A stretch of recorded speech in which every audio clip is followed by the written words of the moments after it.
What is good, guys? It's Rey-Jay back with another video, and this one I'm break down what's going on with Tesla, SPY, Nvidia, the QQQ, and many tickers out there. I'm going to break down why the market's selling off the way it is, and why this is going to be very important for us moving forward, and why on earth the market is reacting to something very big that happened. Before I break anything down about all this information, though, let me just mention a couple of things. Firstly, I am not a financial planner, so make sure you take none of this as financial advice. And also, if you guys can, please check out the Webull link, which is down below and in the description. If you sign up for Webull, the link down below, and deposit any amount of money to the account, you are guaranteed up to 12 free stocks. The offer ends very soon, so check it out before they run out. With that out of the way, let's get on with the video. Anyway, so when it comes to Tesla is now down 9%, once again looking quite bearish. On the 4-hour time frame, Tesla has this unfilled gap all the way down to 262, and it looks like Tesla's heading for that level. The 262, should be coming very soon for Tesla. Once again, it's looking quite bearish, and overall, the market's continuing to sell off quite a bit. Now, looking back in my videos, I just wanted to mention something. A couple of days ago, this was 2 days ago, I talked about how there's a possible head and shoulders developing on SPY, but I was always open-minded to see which way the market could break. And instead, this ended up getting invalidated because the market continued to pump. After that, I told you I was leaning more bullish over and over and over again, and the market continued to pump as time went on. And then finally, this was yesterday, I told you that there's a drop coming in the markets based off the signals we were getting, and also because I thought Tesla and Netflix could lead the market down. I mentioned this yesterday. I gave you guys a warning about that. And then today, when all these earnings came out, we ended up getting some very bearish price action from Tesla after the earnings call, also for Netflix. And I came to the conclusion that the market would likely see some downside. Then today I called it another head and shoulders, and I was leaning a little more bearish. And as you can see, the market is selling off quite a bit. So I just wanted to call that out because I want to let you guys know that I'm not always correct. There was an instance where I thought the market was getting ready to drop a bit, but it kept going up a couple of days ago. But besides that, most of my calls have been correct since then. I even called the downside coming. I called the top yesterday, and that's how the market started reversing, forming this head and shoulders. We also have this imbalance down here around this like 450 area, which is where I see SPY going. So the market is continuing to sell off, and the real question is, why is that happening? There are many reasons behind this. Like I said in the morning, initial jobless claims were lower than expected. That is not what the Fed wants. But that wasn't the biggest factor. The other big factors would be the earnings that came out so far. We had some negative earnings from like Goldman Sachs and a couple of others, but the market tried to hold up through those. But then finally, Tesla was the nail in the coffin alongside Netflix. Netflix came down very hard, very, very hard, which caused the market to once again sell off. And then we saw Tesla as a whole get a very, very bad report in a way where they're telling us that production is going to be dropping in Q3 most likely. They could be seeing some declining earnings because of that. And they mentioned that there could be some hardships for the short term. Tesla also had a recall that came out this morning, and this is what the news was talking about 15,000 to about 17,000, depending on the news site you're looking at. They're saying different numbers. Between that range, we're seeing that many of their cars being recalled for a seatbelt issue. This is a real recall this time around. So that's once again negative news for Tesla. Tesla's just getting hit very, very hard to the downside.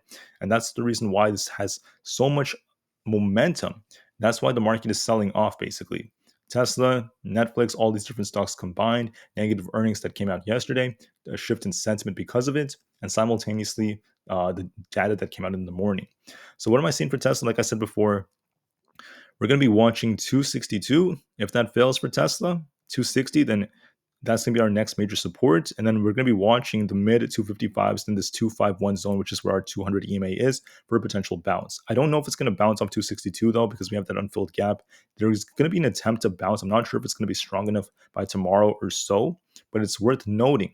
Additionally, it's still looking bearish, so I do believe it's going to come to at least 262 at the very least. And we did call downside on Tesla going into after earnings, and that is what happened so far. To add on to this, for SPY, like I said before, we have this nice head and shoulders like pattern that developed right here. I called this out in the morning, and I said this may play out, especially if we get a break below 4.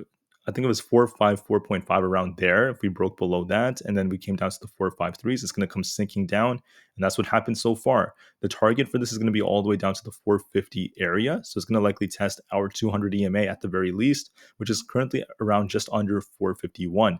There's more downside coming. The trend is more bearish. That's what it's looking like. If it wants to bounce, it has to try to get above 453.5 and 454, but I don't really see it happening. I could see a small little bounce, maybe some of an attempt to do so, but then I see more downside coming anyways, down to these levels, down to the very low 450s. For let me see. Neo, once again, is following the market coming down.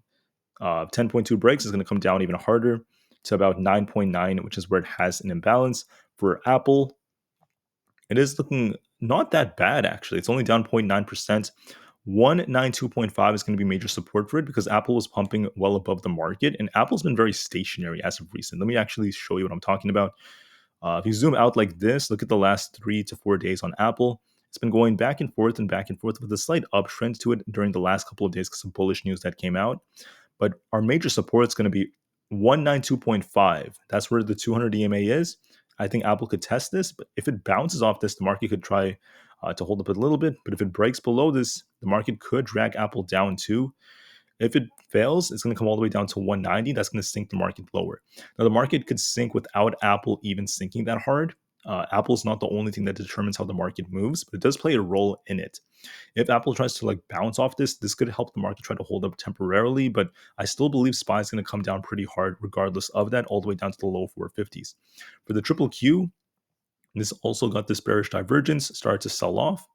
It actually started selling off yesterday, right? And I called the top over here at this 387.98 area. And if anything, it's continuing to drop. So it broke below support at 380. What do I see for it? Here's the thing about it. On the 1 hour, I think it's the 4 hour time frame. Let me just double check for you guys. We have something very important going on. We are testing the 50 EMA right now around this 377.44 area. If it breaks below this, it's going to come crashing down to 373, right? That's going to be our next target, the gap fill down here. If it bounces, it could try to hold up. How is it looking? It looks very bearish. It looks like it's going to break below, and 373 looks very likely on the triple Q. Nvidia is going to get dragged down because of the external market, but it's going to be testing the 50 EMA too.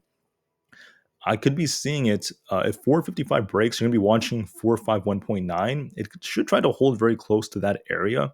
I don't see it dropping much harder than that. If it does break below that, then 444 is technically possible. But like I said before on Nvidia, I'm not worried whatsoever about it. This is only a 3% drop. This thing could run 8%, 10% in one day. Okay, it could make its way back up quite easily. It's very strong, very resilient. It's not really crashing that hard for its standards. So could it drop a little more? Sure. It could test the 50. It could come down to the lower 450s, if not lower.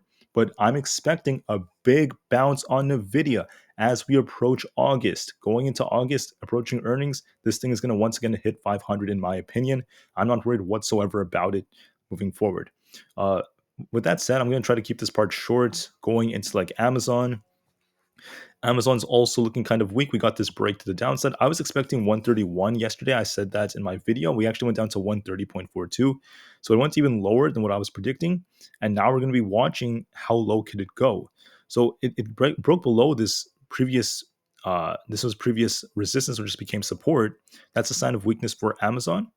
And if anything, we're going to be watching this target down here. Let me show you on the 1 hour time frame. 128 is going to be our target if it breaks below 130. The 128 support, I'm sure you guys remember that one. That's going to be our support for Amazon if it does end up breaking below us. 128.5 is where we have stronger support. There's a little bit of support around this 130.4 zone around there. That's where Amazon's trying to hold, but I could see it come down lower if it breaks below this. So if 130.4 around that area breaks, watch 130. If that fails us, with the 128.5 area is going to come next. Meta is looking especially weak. I was thinking Meta would try to hold up a little better. It actually broke down. On the 4 hour time frame, it's very close to, if not below, where our 50 EMA is. But generally, when it hits this, it tries to bounce. So we're going to be looking, could Meta try to bounce this time around, or is Meta going to fail to do so? It has to bounce to try to remain stationary. If it fails to bounce here, we're going to see Meta sink all the way down, in my opinion, to potential imbalances, all the way down to these levels like 300. If it fails to bounce right here, it has to bounce right about here in order for it to remain above the levels it was at previously, in order for it to remain in this channel. If not, that's it for Meta. It's going to come sinking down. So we want to see this thing bounce. It's going to be testing this 305 zone. The last low it made was 304.7 before bouncing. It has to bounce now, or else that's it for Meta. It's going to come all the way down to 300. All right. If it bounces, watch 307, 309, then 310, and 3812, by the way. It has to do it. If it fails to do it, it's looking like it's failing right now, but just to be safe, we need confirmation. If it fails, 300 is going to come for it. All right, so that's what I have for this video. I want to keep this one very short. Don't worry about this. The market was pumping so much for many days/weeks. This is just a very healthy pullback, completely normal, and we will see what happens moving forward. With that said, thank you for listening. Have a great day, everyone. Market to the moon because the long term is still very bright. And peace out.